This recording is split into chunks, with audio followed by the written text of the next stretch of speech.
Je vais commencer par les propos du cardinal. C'est des propos qui sont extrêmement graves, venant d'un chef religieux de son acabit. Pourquoi je le dis?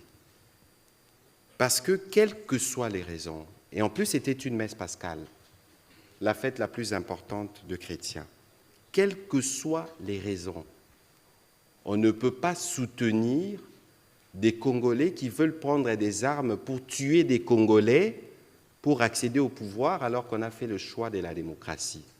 C'est inquiétant lorsqu'on se souvient des propos tenus par l'abbé Chollet, je les cite, où on avait besoin d'un courageux. Est-ce que les fameux courageux a été trouvé par l'Église catholique, entre guillemets, parce qu'il ne faut pas faire d'amalgame, et pour qui on a besoin de légitimer, parce que les mots du cardinal, j'espère qu'il fera une clarification, peuvent être perçus comme un encouragement, comme un soutien moral à ceux qui choisissent de prendre les armes pour penser conquérir le pouvoir, alors que nous sommes dans un cycle depuis 2 ans qui veut que nous puissions sortir de cela. Notre ami Liévin parlait d'adhésion massive. Je ne sais pas quel est le contenu qu'il donne dans Massif lorsque vous voyez 3-4 individus, parce que nous savons tous qu'il y avait à un moment le RCD. Nous avions vu toutes les têtes couronnées du RCD. Où est-ce qu'ils sont aujourd'hui? Du CNDP. Là, ce n'est pas une rébellion, c'est une agression qui est établie d'un pays étranger. Que des compatriotes pensent qu'il faut se mettre sur celui qui tue d'autres Congolais, sous prétexte que ça ne va pas dans le pays, il y a un véritable problème. Pourquoi on fait des élections? J'ai aussi entendu, toujours le cardinal, dire qu'on a un budget d'à peine 3 milliards.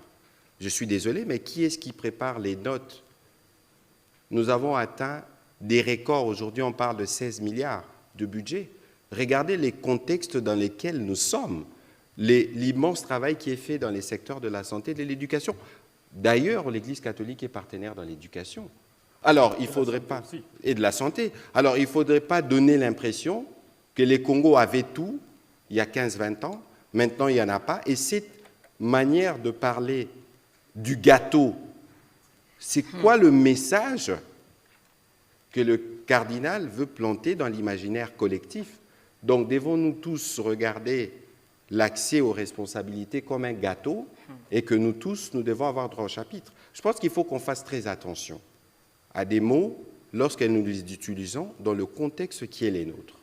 Et j'invite le cardinal à clarifier ses propos pour ne pas laisser penser à d'autres que lui serait l'auteur moral, où il donnerait un soutien, une caution morale à cette aventure qui vise à tuer des Congolais, pour casser ceux qui pensent dans leur mémoire qu'il y avait un courageux dont on avait besoin et qui a surgi et pour lequel il faut donner des mots de soutien.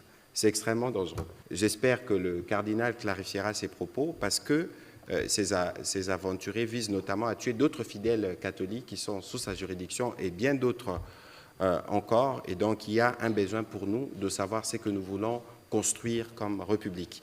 Merci et bonne soirée chez vous.